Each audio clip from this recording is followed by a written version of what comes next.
예, 안녕하십니까. 강명철입니다.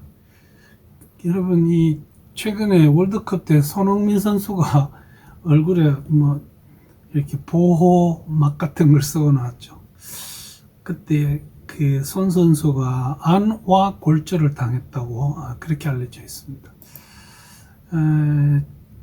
제가 최근에 같은 질문을 두 군데서 받았습니다. 하나는 이메일로 왔던 내용이고요. 또 하나는 이 페이스북에 제가 올린 영상에 다른 영상의 어떤 질문으로 박사님 안아골절 수술 후 스쿠버 다이빙은 언제 할 수 있나 또 이런 질문을 보내오신 분이 있습니다. 그래서 그거에 대한 답을 한번 영상으로 만듭니다. 우선 안와라고 하는 거 하고요. 그 안와가 골절을 될 수 있는 원인 정리해 봤고요.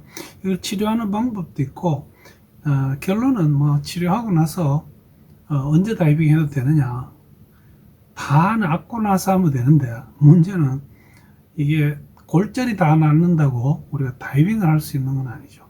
이 골절에 의한 어떤 합병증 같은 게 있어서 그거 정리하기 위해서 한번 영상을 준비했습니다. 안와를 영어로는 orbit라고 합니다. 이게 이 둥글다는 그런 뜻이 되겠죠. 양쪽에 있을 거고요. 쉽게 말하면 눈을 담는 그릇입니다. 이 안와 주변을 사고 있는 많은 뼈 혹은 부비동이 있습니다. 그래서 그게 이 코 옆쪽으로 올라가는데 여기에 지금 저희들 사골독이 있고요. 그 다음에 눈 밑에 있는 게 상악동, 그 상악골 속에 들어있는 어떤 공간이겠죠. 그 다음에 이 자이고마라고 하는데요. 우리가 소위 말하는 광대뼈가 거기에 붙어 있습니다. 그런가 하면 위쪽으로는 또 이마 아래쪽에 그 전두골이 있고 전두 사이너스, 전두동이 있습니다. 그래서 이게 다이빙하고는 사실은 밀접한 관계가 있습니다. 그 위쪽을 천정이라고 하고 밑은 플로어, 바닥이라고 합니다. 내벽, 그 코 쪽이고요. 외벽, 눈 바깥쪽을 이렇게 해부를 이루고 있다고 보면 됩니다. 이 골절은 주로 오는 게 이제 스포츠맨들한테 많이 옵니다. 축구할 때 제가 그 사진을 몇 장 준비했지만 저는 옛날에 그 2002 월드컵 때 이태리 비에리 선수가 그 우리나라 선수 그 눈을 때리는데 보니까 이 팔꿈치로 완전히 그 고의로 가격하는 걸 봤습니다. 그냥 그 정도면 월드컵에 못 나와야 될 놈인데 같은 그 업종이잖아요. 축구 선수들끼리. 근데 그렇게 때려가면 사대요. 권투는 때려야 되는 스포츠입니다. 정확하게 저희들이 이 눈을 주먹으로 가격할 때 정통으로 맞으면 눈이 다치는 정도와 관계없이 이게 밀리면서 눈 안에 있는 눈동자 이게 밑으로 내벽으로 이렇게 밀고 들어가서 그 얇은 뼈를 부러뜨리게 됩니다. 이 외에 그 싸움질하다 많이 옵니다. 저는 참 궁금한 게 제가 이비인후과 의사 특히 그 무슨 두경부 그 수술 쪽을 해서 애들 공부시키고 다이빙 다니는 경비를 벌였는데 이 안아골절 수술을 과연 몇 개나 했을까 좀 많이 했던 기억이 있습니다. 엄청 그 사랑하는 이재민 원장 그 정형외과 의사입니다. 그 사람이 그 범어동에 개원에 있을 때 제가 파티마 병원에서 근무하면서 거기 가서 그 병원에서 수술했던 기억이 있습니다. 우리 사랑하는 손흥민 선수 이 장면에서 다쳤다고 그러죠. 금방 이렇게 눈이 벌겋게 부풀어 올랐습니다. 이게 아주 전형적으로 이 팔꿈치로 가격하는 어떤 그런 장면입니다.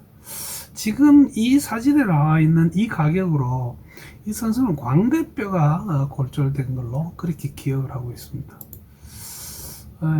치료하는 방법입니다. 이 치료할 때 저희들이 흔히 이렇게 손가락으로 이렇게 눈동자를 따라가라고 시킵니다. 위로 올라가고요, 밑으로 내려오고 하는, 이걸 하는데, 양쪽이 똑같이 안구가 움직이면 안구는 괜찮다고 보면 됩니다. 그 소위 안구를 움직이는 근육이 다치지 않은 거죠. 근데 골절이 오면서 근육이 그 골절 사이에 낀다든지 하면 눈동자가 따라가지를 못합니다. 그래서 생기는 게 복시인데요. 지금 그림에 보는 이 친구는 분명히 그 눈동자가 움직이는 게 좀 다르죠. 그 다음에 코 안도 저희들이 들여다봅니다. 그래서 비골골절이나 혹은 코 안에 있는 다른 갑계라든지 하는 이런 어떤 구조물에도 같이 왔는가 한번 확인을 해야 되고요. 혹은 상악동을 여기를 입 안으로 해서 개방을 해서 소위 옛날 그 수술 방법인 칼드웰 룩이라고 하는 그런 방법으로도 해야지 완전히 복귀시키는 방법이 있습니다. 코 안으로 내시경만 넣어서 하는 방법은 이게 저희들이 어떻게 하는가 하면 코 안에 그 내시경으로 보면서 상악동 안에다가 어떤 벌룬 풍선 같은 거를 집어넣어서 꽉 부풀려 올려줍니다. 그러면 아래쪽에 처져 있는 부분을 위로 들고 그거를 상당 기간 짧아도 2주, 길면 한 6주까지도 넣어서 이 골절 부위가 치유되는가를 확인합니다. 그 치료하는 방법은 의사들에게 맡겨주시고요. 여러 가지 방법이 있다는 걸 말씀드립니다. 질문은 요자죠. 그 다이빙을 언제 하느냐고 물으셨는데 이게 간단하게 대답할 수 있는 문제가 아닌 것이 당연히 안 하고 골절은 치료를 다 한 다음에 해야 되겠죠. 이게 뭐 골절이 붙는 거는 사실 4주 뭐 길어도 6주면 다 붙습니다. 자리만 잘 만들어주면요.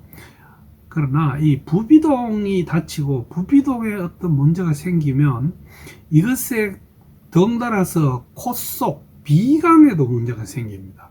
요거가 좀 문제입니다. 이렇게 되면 비강에 문제가 생겼을 때는 압력 평행에 장애가 올 수 있고 이제 이렇게 되면은 다이빙에 좀 지장이 올 수 있습니다. 그래서 이거는 저희들이 그 안아골절의 경우는 짧을 때는 4주, 좀 길면 한 6주까지 진단 기간 이렇게 이야기를 하는데요.